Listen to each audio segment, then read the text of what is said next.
ಹರ್ಷಿನಿ, ಕಿಶನ್ ಮಾತಾಡಿದ್ ನೋಡಿದಿರಿ. ನಮ್ಮ ಮಕ್ಕಳಿಗೆ ಇವೆಲ್ಲ ಒಂದು ಆದರ್ಶ ಆಗಲಿ. ಆದರೆ ಓದುವುದರಲ್ಲಿ, ಬುದ್ಧಿಮತ್ತೆಯಲ್ಲಿ, ಅದರ ಜೊತೆಗೆ ನಮ್ಮದೇ ಆದಂತಹ ಒಂದು ಬದುಕನ್ನ ಕಟ್ಟೋದ್ರ ಜೊತೆಗೇನೆ ಈ ಬುದ್ಧಿಮತ್ತೆ ಬೆಳೆದು ಅದೊಂದು ಹೆಮ್ಮರವಾಗಲಿ ಅಂತ ನಾನು ಆಶಿಸ್ತೇನೆ. ಕೆಲವು ಸರಿ ಈ ಮಕ್ಕಳ ಆಟಿಕೆಯಲ್ಲಿದ್ದಂತಹ ಬುದ್ಧಿಮತ್ತೆ ಪ್ರೌಢಾವಸ್ಥೆಯಲ್ಲಿ ಕಳೆದೋಗುತ್ತೆ ಅಲ್ವಾ? ಅದು ಆಗದೆ ಇರಲಿ. ಯಾಕಂದ್ರೆ ನಮ್ಮಲ್ಲಿ ಚೈಲ್ಡ್ ಆರ್ಟಿಸ್ಟ್ ಆಗಿ ಬಂದವ್ರು ಹಾಗೆ. ಈಗ ಶ್ರೀನಾಥ್ ಮಗ, ನಮ್ಮ ಮಂಜು, ನಿಮ್ಮ ಮಾಲ್ಗುಡಿ ಡ್ರೇಸ್ ಮಾಸ್ಟರ್ ಮಂಜುನಾಥ್, ಇಂಥವರೆಲ್ಲ ಎಲ್ಲೋ ಒಂದು ಕಡೆ ನಮಗೆ ಕೊನೆಗೆ ಸಿಗ್ಲಿಲ್ಲ. ಬೇಬಿ ರೇಖಾ, ಇಂಥವರೆಲ್ಲ ಅವಾಗೇನಾಯ್ತು, ನಮ್ಗೆ ಅವರ ಆ ಥರದ ಎಲ್ಲೋ ಅರ್ಜುನ್ ಸರ್ಜನ್ ಅಂತ ಕೆಲವರು ಸಿಗ್ತಾರೆ, ಪುನೀತನಂತವನು, ಅರ್ಜುನ್ ಸರ್ಜನ್ ಅಂತವನು, ಈ ಥರದವರೆಲ್ಲ. ಹಾಗಾಗಿ ಕಿಶನ್ ಕೂಡ ತನ್ನ ಈ ವೇಗವನ್ನ, ಓಗವನ್ನ, ಬುದ್ಧಿಮತ್ತೆಯನ್ನ ನಿರಂತರವಾಗಿ ಒಳಹರಿವಾಗಿ ಉಟ್ಕೊಳ್ಳಿ ಅಂತ ನಾವು ಆಶಿಸೋಣ. ಕೇಳಮ್ಮ ಇನ್ನೇ ಸರ್. ಹಾಗೆ ಟಿ.ಎಸ್. ನಾಗಭರಣ ನಿರ್ದೇಶನದ ಕಂಸಾಳೆ ಕೈಸಾಳೆ ಸಿನಿಮಾನ ನಾಗಭರಣ ಅವರು 30 ಡಿಸ್ಟ್ರಿಕ್ಟ್ಗೂ ಹೋಗಿ ಟ್ರಾವೆಲ್ ಮಾಡಿ ಎಲ್ಲಾ ಮಕ್ಕಳಿಗೂ ಸಿನಿಮಾನ ತೋರಿಸ್ಬೇಕು ಅಂತ ಹೇಳಿದ್ದಾರೆ, ಹೇಳಿಕೆ ಕೊಟ್ಟಿದ್ದಾರೆ. ಇದ್ರ ಬಗ್ಗೆ ನಾನೊಂದು ಆರ್ಟಿಕಲ್ ಕೂಡ ಓದಿದೆ. ಅದು ಹಿಂದೆ ಇದನ್ನ ಬರಗೂರು ರಾಮಚಂದ್ರಪ್ಪ ಆರಂಭ ಮಾಡಿದ್ರು. ಆಮೇಲೆ ಶೇಷಾದ್ರಿ ಮತ್ತು ಕಾಸರವಳ್ಳಿ ಅಂತವರೆಲ್ಲ ಚಿತ್ರಸಮೂಹ ಅಂತ ಮಾಡಿಕೊಂಡು ಅವರು ಕೂಡ ನಮ್ಮ ಹಳ್ಳಿಗೆ ಹೋಗಿ ಈ ಕೆಲಸವನ್ನು ಮಾಡಿದರು. ಯಾಕೆಂತಂದ್ರೆ ನಮಗೆ ಮುಖ್ಯವಾದ ಥಿಯೇಟರ್ಗಳಲ್ಲಿ ಈ ಥರದ ಸಿನಿಮಾಗಳನ್ನು ಪ್ರದರ್ಶನ ಮಾಡಲಿಕ್ಕೆ ಕರ್ನಾಟಕದಲ್ಲಿ ಅವಕಾಶ ಇಲ್ಲ. ಅದು ಒಂದು ರೀತಿಯ ದೌರ್ಭಾಗ್ಯ. ಅದು ಇವರೆಲ್ಲ ಈಗ ಬರಗೂರು ಇರ್ಬೋದು, ಅಥವಾ ಭರಣನಂತವ್ರು ಇರ್ಬೋದು, ಕಾಸರವಳ್ಳಿ ಅಂತ ಫ್ರೆಂಡ್ಸ್ಗಳನ್ನು ಕಟ್ಕೊಂಡು ಮಾಡಿದಂಥವ್ರು ಇರ್ಬೋದು, ಇವೆಲ್ಲವೂ ಏನು ಮಾಡಬೇಕು ಅಂದರೆ ಸರ್ಕಾರ ಇದನ್ನು ಗಂಭೀರವಾಗಿ ಗಮನಿಸಬೇಕು. ನೋಡಿ, ವೈಯಕ್ತಿಕವಾಗಿ ಅವರ ಭುಜದ ಮೇಲೆ ಅವರು ಹೊತ್ತುಕೊಂಡು ಸಿನಿಮಾವನ್ನ ಜನಗಳ ಬಳಿ ಕೊಂಡೋಗ್ತಾ ಇದ್ದಾರೆ. ಈ ಕೆಲಸವನ್ನ ನಾವು ಮಾಡಬೇಕು ಅನ್ನೋ ಹಾಗೆ ಥಿಯೇಟ್ರನ್ನ, ಇಡೀ ಜಿಲ್ಲೆಗೆ ಒಂದೊಂದು ಥಿಯೇಟ್ರನ್ನ ಒಂದು 50, 40, 30 ಅಥವಾ 100 ಸೀಟ್ ಇರುವಂಥದ್ದು ಮಾಡಿ, ಅಲ್ಲಿ ಆಸಕ್ತರಿಗೆ ಇದನ್ನ ವಾರದಲ್ಲಿ 1-2 ಪ್ರದರ್ಶನವನ್ನ ಮಾಡಿ ಅದಕ್ಕೊಂದು ರಿಯಾಯಿತಿ ದರವನ್ನ ಇಟ್ಟರೆ ಅವಾಗ ಏನಾಗುತ್ತೆ ಅಂದ್ರೆ ನಮ್ಮ ಸಂಸ್ಕೃತಿ, ನಮ್ಮ ಜನಜೀವನ, ನಮ್ಮದು ಅನ್ನುವಂಥ ಸಿನಿಮಾ ಇದ್ದದ್ದೆಲ್ಲ ಇವತ್ತು ಆರ್ಟ್ ಸಿನಿಮಾಗಳಲ್ಲಿ, ಕಮರ್ಷಿಯಲ್ ಸಿನಿಮಾಗಳಲ್ಲಿ ಇಲ್ಲ. ಅದು ಗ್ಲೋಬಲೈಸ್ ಆಗಿದೆ. ಇದು ನಮ್ಮದು ಅಂತ ಉಳ್ಕೊಂಡಿದೆ. ಅದನ್ನ ನಾವು ತೋರಿಸುವ ಮೂಲಕ ನಮ್ಮ ಜನರಲ್ಲಿ ನಮ್ಮತನವನ್ನು ಬೆಳೆಸಬೇಕು. ಇದು ನಮ್ಮ ವಾರ್ತಾ ಪ್ರಚಾರ ಇಲಾಖೆ ಅಥವಾ ಸರ್ಕಾರ ಈ ರೀತಿಯ ಕೆಲಸವನ್ನ ಈಗ ಭರಣ ಹೊರಟದ್ದನ್ನು ಗಂಭೀರವಾಗಿ ಗಮನಿಸಿ ಅದನ್ನ ಅವರು ಮಾಡೋ ಬದಲು ನಾವೇ ಯಾಕೆ ಮಾಡಬಾರ್ದು? ಯಾಕಂದ್ರೆ ನೋಡಿ, ಇಂಟರ್ನ್ಯಾಷನಲ್ ಫಿಲ್ಮ್ ಫೆಸ್ಟಿವಲ್ ನಡೆಯಿತು ಅನ್ನುವ ಕಾರಣಕ್ಕಾಗಿ ಮಕ್ಕಳ ಚಲನಚಿತ್ರೋತ್ಸವನ್ನ ಖಾಸಗಿಯವರು ಮಾಡ್ತಾ ಇದ್ರು, ಅದನ್ನ ಗೌರ್ಮೆಂಟ್ ಟೇಕ್ ಓವರ್ ಮಾಡ್ತು. ಒಳ್ಳೆ ಲಕ್ಷಣ. ಇದನ್ನು ಮಾಡಬೇಕು. ಅಲ್ಲಲ್ಲಿ ಒಂದು ತೊಟ್ಟರೆ. ಈಗ ನೀವು ಮರಾಠಿಯಲ್ಲಿದೆ, ಅದು ನೀವು ವೆಸ್ಟ್ ಬೆಂಗಾಲ್ ಹೋದರಿದೆ, ಅಥವಾ ನಮ್ಮ ಇಲ್ಲಿ ಪಕ್ಕದ ನಮ್ಮದೇ ಕರಾವಳಿಯ ನಾಡು ಕೇರಳದಲ್ಲಿ ಆ ಥರದ ವ್ಯವಸ್ಥೆಗಳಿದೆ.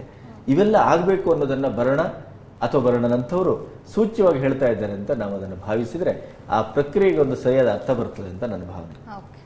ಮತ್ತೇನಿದೆ ಸರ್, ಇನ್ನು ಬಾಲಿವುಡ್ ನಲ್ಲಿ ಇಕ್ಬಾಲ್ ಚಿತ್ರದಿಂದ ಫೇಮಸ್ ಆದಂತಹ ಶ್ರೇಯಸ್ ತಲ್ಪಡೆ ಅವರು ಕನ್ನಡ ಚಿತ್ರರಂಗಕ್ಕೆ ಒಂದು ಕನ್ನಡ ಸಿನಿಮಾ ಮುಖಾಂತರ ಬರ್ತಿದ್ದಾರಂತೆ. ಇದ್ರ ಬಗ್ಗೆ ಅಂಶ ನಿಮಗೆ ಗೊತ್ತಿರುತ್ತೆ?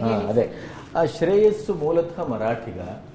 ದಾಮಿನಿ ಅನ್ನುವ ಮರಾಠಿ ಧಾರಾವಾಹಿಯ ಮೂಲಕ ಬಂದವನು. ಆಮೇಲೆ ಅವನು ಹಿಂದಿಯಲ್ಲೂ ಧಾರಾವಾಹಿಗಳನ್ನು ಮಾಡ್ದ. ಅದರ ಜೊತೆಗೆ ರಂಗಭೂಮಿಯಿಂದ ಬಂದವನು. ಮರಾಠಿಗರು ಅಭಿನಯಕ್ಕೆ ಬಂದ್ರು ಅಂತಲೇ ಅವ್ರು ರಂಗಭೂಮಿಯಿಂದ ಬಂದ್ರು ಅಂತಲೇ ಅರ್ಥ. ನೀವು ಇವತ್ತಿಗೂ ಬಾಂಬೆಗೆ ಹೋದ್ರೆ ಮರಾಠಿಯ ನಾಟಕಗಳನ್ನ ನೀವು ಸಿನಿಮಾ ನೋಡೋದಕ್ಕಿಂತ ಚೆನ್ನಾಗಿ ನೋಡ್ಬೋದು. ಆ ತರದ ಒಂದು ಹಿನ್ನೆಲೆಯಿಂದ ಬಂದವನು. ಅವನ ಹಿಂದೆ ದೂರ್, ಓಂ ಶಾಂತಿ ಓಂ, ಬಾಂಬೆ ಟು ಬ್ಯಾಂಕಾಕ್, ಮತ್ತೆ ವೆಲ್ಕಮ್ ಟು ಸಜ್ಜನ್ಪುರ್, ಅದರ ಜೊತೆಗೆ ಗೋಲ್ಮಾಲ್ ಭಾಗ 2 ಮತ್ತು 3 ಇದು 2ರಲ್ಲೂ ಮಾಡಿದ್ದಾನೆ. ಆದರೆ ಈಗ ಅಣಜಿ ನಾಗರಾಜ್ ನಿರ್ಮಾಣದ ಶ್ರೀನಿಗರಿ ಕಿಟ್ಟಿ ಅವರ ನಾಯಕತ್ವದ ಸಿನಿಮಾಕ್ಕೆ ಇವನೊಂದು ಬಹಳ ಮುಖ್ಯವಾದಂಥ ಪಾತ್ರಕ್ಕೆ ಬರ್ತಾ ಇದ್ದಾನೆ. ಬಹುಶಃ ಇದು ಹಿಂದಿ ಮತ್ತು ತೆಲುಗಿನಲ್ಲಿ ಏಕಕಾಲದಲ್ಲಿ ನಿರ್ಮಾಣ ಆಗೋದು ಒಂದು ಕಾರಣ ಇರಬಹುದು. ಇದು ಈಗ ಒಂದು ರೀತಿಯಲ್ಲಿ ಅವನು ಮರಾಠಿ ಮೂಲದವನು, ಹಿಂದಿ ಮತ್ತು ಮರಾಠಿ ಭಾಷೆಯನ್ನೇ ಬಳಸ್ಕೊಂಡವನು, ಆಮೇಲೆ ರಂಗಭೂಮಿಯಿಂದ ಬಂದವನು. ಇಲ್ಲಿ ಕನ್ನಡವನ್ನ ಅವನೇ ಡಬ್ ಮಾಡ್ತಾನೋ ಅಥವಾ ಅವನ ಏನ್ ಮಾಡ್ತಾನೆ ಅನ್ನೋದು ನಮಗೆ ಕುತೂಹಲದ ಸಂಗತಿ. ಅವನಿಗೊಂದು ವೆಲ್ಕಮ್ ಹೇಳೋಣ. Welcome to Sandalwood and wish him all the best. ಮತ್ತೇನೇ ದರ್ಶಿನಿ? ಸರ್, ನಮ್ಗೆಲ್ಲ ಗೊತ್ತಿರೋ ಹಾಗೆ ನಿನ್ನೆ much awaited cinema Jism 2 release ಆಯಿತು. ಈ ಸಿನಿಮಾ ನೋಡಕ್ಕೆ ಎಲ್ಲಾರು ಚಂದನ್ ಅಂತೂ ಫುಲ್ ಕಾತ್ರದಿಂದ ಕಾಯ್ತಿದ್ರು, ಹೋಗ್ಬಿಟ್ರು ಸರ್ ಸಿನಿಮಾ ನೋಡಕ್ಕೆ. ಆದ್ರೆ ಒಂದು ನ್ಯೂಸ್ ಬಂತು, ಸಿನಿಮಾ ರಿಲೀಸ್ ಆದ್ಮೇಲೆ ಸನ್ನಿ ಲಿಯೋನ್ ಅವಳ ಫ್ಯಾಮಿಲಿ ಮೆಂಬರ್ಸ್ ಜೊತೆ ಎಲ್ಲ ಕೂತು ನೋಡಿದ್ಲಂತೆ. ಈ ಸಿನಿಮಾ ನೋಡ್ಬಿಟ್ಟು ಇಮೋಷನಲಿ ಹತ್ಬಿಟ್ಲಂತೆ. ಅವಳು ಒಂದು ಹೇಳಿಕೆ ಕೂಡ ಕೊಟ್ಲು, ಈ ಸಿನಿಮಾನ ನಾನು ಮೊದಲನೇ ಬಾರಿಗೆ ನಾನು ಮಾಡಿದ ಸಿನಿಮಾನ ನನ್ನ ಫ್ಯಾಮಿಲಿ ಮೆಂಬರ್ಸ್ ಜೊತೆ ಕೂತ್ ನೋಡಿದೆ. ಇನ್ ಯಾವ ಸಿನಿಮಾನು ನನ್ನ ಫ್ಯಾಮಿಲಿ ಮೆಂಬರ್ಸ್ ಜೊತೆ ಕೂತು ನೋಡ್ಲಿಕ್ಕೆ ಸತ್ಯವಾದ ಮಾತು. ಅಳಬೇಕಾದವರೇ ಅಳಬೇಕು, ನಗಬೇಕಾದವರೇ ನಗಬೇಕು ಅಲ್ವಾ? ಈಗ ಸನ್ನಿ ಲಿಯೋನ್ ಹತ್ತಿದ್ದು ಒಂದು ರೀತಿಯ ನಿಮಗೆ ಮುಗುಳ್ನಗು ಬರ್ತಾ ಇತ್ತು. ಆಗ್ಲಿಂದ ನಾನು ಗಮನಿಸ್ತಾ ಇದ್ದೇನೆ. ನಕ್ಕಳು ಅಂತಂದ್ರೆ ಮುಗುಳ್ನಗು ಬರಬೇಕು, ಅತ್ತಳು ಅಂತಂದಾಗ ನಿಮ್ಗೆ ಯಾಕೆ ನಗು ಬರಬೇಕು ಅಂದ್ರೆ ಅಪಾತ್ರರ ನಗು, ಅಪಾತ್ರರ ಅಳು ಬೇರೆ ಬೇರೆ ಅರ್ಥಗಳಿಗೆ ಕಾರಣ ಆಗ್ತದೆ. ಮೊದಲ ಬಾರಿಗೆ ಫ್ಯಾಮಿಲಿ ಒಟ್ಟಿಗೆ ಕೂತ್ಕೊಂಡು ನೋಡಿದ್ಲು ಅಂದ್ರೆ ಇಲ್ಲಿವರೆಗೆ ಮಾಡಿದ ಸಿನಿಮಾಗಳೆಲ್ಲ ಫ್ಯಾಮಿಲಿ ಒಟ್ಟಿಗೆ ಕೂತ್ಕೊಂಡು ನೋಡುವಂತ ಸಿನಿಮಾ ಅಲ್ಲ ಅಲ್ವಾ. ಅವಳ ನಗುವಿನಲ್ಲಿ, ಅವಳ ಅಳುವಿನಲ್ಲಿ ಅವಳ ಅರ್ಥವೂ ಇದೆ. ಅಂದ್ರೆ ಭಾರತಕ್ಕೆ ಬಂದಾಗ ಮಾತ್ರ ಅವಳಿಗೆ ಕುಟುಂಬದ ಸಿನಿಮಾ, ಕುಟುಂಬದೊಟ್ಟಿಗೆ ನೋಡಬೇಕು ಅಂತ ಅನಿಸ್ತು. ಕುಟುಂಬದೊಟ್ಟಿಗೆ ಆ ಕುಟುಂಬದ ಹಿನ್ನೆಲೆ ಇದ್ದಂತ ಸಿನಿಮಾದಲ್ಲಿ ಆಕ್ಟ್ ಮಾಡಬೇಕು ಅಂತ ಅನಿಸ್ತು. ನೋಡಿ ದೇಶದ ಪರಂಪರೆ ಎಷ್ಟು ಗಂಭೀರವಾಗಿದೆ ನೋಡಿ ಅಲ್ವಾ. ಒಂಟಿಯಾಗಿ ನೋಡುವ ಸಿನಿಮಾವನ್ನ ನಮ್ಮ ದೇಶ ಮಾಡ್ತಾ ಇಲ್ಲ, ಇತ್ತೀಚೆಗೆ ಅಪರೂಪಕ್ಕೆಲ್ಲೆಲ್ಲೋ ಮಾಡ್ತಾ ಇವೆ ಬಿಡಿ. ಆದ್ರೂ ಸನ್ನಿ ಲಿಯೋನ್ ಅಂತ ಬಂದಾಗ ಅವಳಿಗೆ ನಮ್ಮ ಕುಟುಂಬದ ವಾತಾವರಣ, ಕುಟುಂಬದ ಸಿನಿಮಾ, ಒಂದು ಕೌಟುಂಬಿಕ ವಾತಾವರಣದ ಚಿತ್ರ ಎಷ್ಟು ಗಾಢವಾಗಿ ತಟ್ತು ಅಂತಂದ್ರೆ ಅವಳು ಒಳಗಡೆ ಒಂದು ಪರಿವರ್ತನೆಯನ್ನ ಮಾಡ್ತಾ ಇದೆಯೇನೋ ಯಾರಿಗೂ ಗೊತ್ತು. ಹಾಗಿದ್ರೆ ಇನ್ನು ನಮ್ಮ ಹಿಂದಿ ಸಿನಿಮಾ ಸನ್ನಿ ಲಿಯೋನ್ ಅಲ್ಲಿ ಆ ಒಂದು ಪರಿವರ್ತನೆಯನ್ನ ನಿಮ್ಮ ಏಜಿನ ಯುವಕರಿಗೆ ಅತ್ಯಂತ ಆಘಾತಕರ ಸುದ್ದಿ ಇದು ಸರ್ ಅಲ್ವಾ. ಚಂದನ ಸರ್ ಸರ್ ಇನ್ನು ನಮ್ಮ ಕನ್ನಡ ಇಂಡಸ್ಟ್ರಿ ಅಂದ್ರೆ ಸ್ಯಾಂಡ್ಲ್ವುಡ್ ಅಲ್ಲಿ ಗ್ರೀನ್ ಹೌಸ್ ಗಳಲ್ಲಿ ಬರ್ತ್ಡೇ ಸೆಲೆಬ್ರೇಟ್ ಮಾಡ್ಕೊಳ್ಳೋದು ತುಂಬಾ ಕಾಮನ್ ಆಗ್ಬಿಟ್ಟಿದೆ. ಸೊ ಮೊನ್ನೆ ಪಟ್ರೆ ಅಜಿತ್ ಅವರು ಅವರ ಬರ್ತ್ಡೇನ ಸೆಲೆಬ್ರೇಟ್ ಮಾಡ್ಕೊಂಡ್ರು. ಈಗ ಶುಭಾ ಪುಂಜ್ ಅವರ ಬರ್ತ್ಡೇ ಇವತ್ತು. ಸೊ ಗ್ರೀನ್ ಹೌಸ್ ಅಲ್ಲಿ ಇವತ್ತು ಸೆಲೆಬ್ರೇಟ್ ಮಾಡ್ಕೊಂಡಿದ್ದಾರೆ. ಸೊ ಇದ್ರ ಬಗ್ಗೆ ನೀವೇನ್ ಹೇಳ್ತೀರಾ? ಐ ಆಮ್ ಶೋರ್ ನಿಮ್ಗೂ ಇನ್ವೈಟ್ ಬಂದಿರುತ್ತೆ. ಅಲ್ಲ, ನನಗೂ ಕರೆದ್ಲು, ಒಳ್ಳೆ ಹುಡುಗಿ. ಅವಳು ತುಂಬಾ ಸ್ಥಿತ್ಯಂತರಗಳನ್ನ ದಾಟಿ ಬಂದಿದ್ದಾಳೆ. ಅವಳಿಗೆ ಈಗ ವೃತ್ತಿಪರತೆ ಮೈಗೂಡಿದೆ. ಇವಾಗ ಪ್ರೊಫೆಷನಲ್, ಈಗ ನಾನು ನಿಲ್ಲಬೇಕು ಅನ್ನೋ ಹಠ ಬಂದಿದೆ. ಈಗ ನಾನು ವೃತ್ತಿಯಲ್ಲಿ ನಟಿಯಾಗಿ ನಾನು ಗೆಲ್ಲಬೇಕು, ಅಮೂರ್ತವಾಗಿ ಯಾರಿಗೂ ಉತ್ತರ ಕೊಡಬೇಕು ಅನ್ನುವಂಥ ಒಂದು ಒಳ ಹಠ, ಒಂದು ಸ್ಫೂರ್ತಿ ಬಂದಿದೆ. ಹಾಗಾಗಿ ಅವಳ ಬರ್ತ್ಡೇಗೆ ಹಲವಾರು ಕಾರಣಗಳಿದೆ. ಕೇವಲ ಹುಟ್ಟುಹಬ್ಬದ ಆಚರಣೆ ಅಷ್ಟೇ ಅಲ್ಲ ಅದು. ಸೊ ಇದು ಒಂದು ಪಬ್ಲಿಸಿಟಿಯೂ ಹೌದು. ನಾನು ಒಬ್ಬ ನಟಿಯಾಗಿ ನಿಲ್ಲಬೇಕು ಅನ್ನುವ ಛಲಕ್ಕೆ ಬರೆಯುವ ಮುನ್ನುಡಿಯೂ ಹೌದು.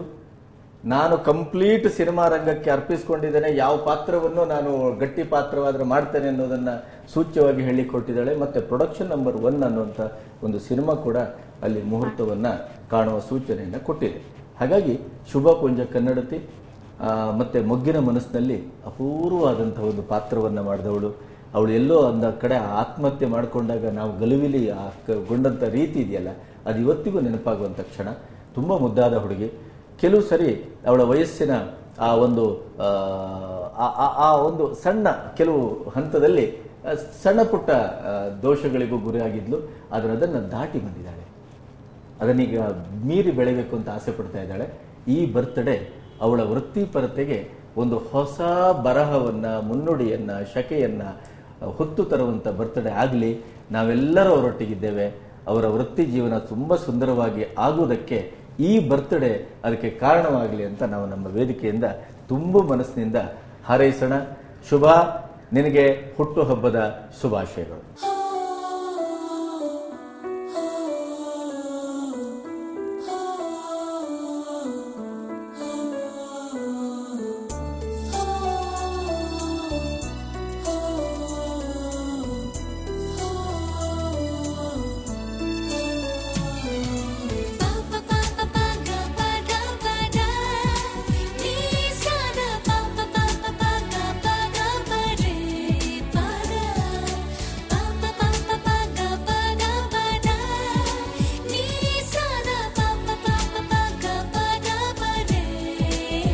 ಬರ್ತ್ಡೇ ಏನು ಸ್ಪೆಷಲ್ ಅಲ್ಲ. ನಾನು ಯೂಶಲಿ ಬರ್ತ್ಡೇ ಸೆಲೆಬ್ರೇಟ್ ಮಾಡಲ್ಲ. ಇವತ್ತೊಂದು ಹೊಸ ಸಿನಿಮಾ ಅನೌನ್ಸ್ಮೆಂಟ್ ಆಗ್ತಾ ಇದೆ. And it's being announced on the birthday ಅಷ್ಟೇ.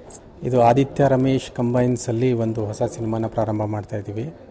ಈ ಸಿನಿಮಾ ಒಂದು ರಿಯಲ್ ಎಸ್ಟೇಟ್ ಈವೆಂಟಿಂದ ಪ್ರೊವೋಕ್ ಆಗಿರೋಂಥ ಒಂದು ಲವ್ ಸ್ಟೋರಿ. ಇವತ್ತು ನಾವು ಸೆಲೆಬ್ರೇಟ್ ಮಾಡ್ತಾ ಇರೋದು ಅಥವಾ ಲಾಂಚ್ ಮಾಡ್ತಾ ಇರೋ ಉದ್ದೇಶ ಬಂದು ನಾಳೆ ಶುಭಾ ಅವ್ರ ಬರ್ತ್ಡೇ ಮತ್ತು ನಮ್ಮದು ಪ್ರಾಜೆಕ್ಟ್ ಲಾಂಚಿಂಗ್ ಎರಡು ಎಟ್ ಎ ಟೈಮ್ ಒಂದೇ ದಿನ ಆಗುತ್ತೆ ಅನ್ನೋದಕ್ಕೋಸ್ಕರ ನಾವು ಪ್ರೆಸ್ ಮೀಟ್ ಮಾಡ್ತೀವಿ. ವೀರ ಆದಮೇಲೆ ಚಿರಾಯು ಅಂತ ಒಂದು ಸಿನಿಮಾ ಮಾಡ್ತಾರೆ. ಅದು ಕಂಪ್ಲೀಟ್ ಆಗಿದೆ ವರ್ಟ ಪ್ರಶಾಂತ್ ಜೊತೆ. ಅದಾದಮೇಲೆ this is one of the movies I am starting end of August. ಇದು it is based on real estate mafia ಅಂತ ಹೇಳ್ಬೋದು. It is a love story based on that. And ನನ್ನ ಪಾತ್ರ ಅಂತ ಹೇಳಿದ್ರೆ ಅವಳೊಂದು ಸಿಟಿ ಹುಡುಗಿ, ಬಟ್ ವೆರಿ ಇನ್ನಸೆಂಟ್ ಗರ್ಲ್. ಆದರೆ ಅವಳು ಫಸ್ಟ್ ಹಾಫ್ಗೆ ಇರೋ ಪಾತ್ರಕ್ಕೂ ಅವಳು ಸೆಕೆಂಡ್ ಹಾಫಲ್ಲಿ ಇರೋದಕ್ಕೂ ಕಂಪ್ಲೀಟ್ ವ್ಯತ್ಯಾಸ ಇದೆ. ಅದಕ್ಕೆ ಕಾರಣ ಏನು ಅನ್ನೋದು ಈ ಒಂದು ಸ್ಟೋರಿ. ಅವಳು ಒಂದು ರೀತಿಯ ವಿಚಿತ್ರವಾದ ಪ್ರತಿಭಾವಂತೆ. ಐಟಮ್ ಸಾಂಗ್ ಮಾಡಿದ್ಲು, ಅದರಲ್ಲೂ ಹೆಸರು ಮಾಡ್ತಾಳೆ. ಪಾತ್ರ ಮಾಡಿದ್ರು, ಅದರಲ್ಲಿ ಹೆಸರು ಮಾಡ್ತಾಳೆ. ಪಡ್ಡೆ ಹುಡುಗ ಹೃದಯವನ್ನಂತೂ 24 ಗಂಟೆಯೂ ಕದೀತಾಳೆ.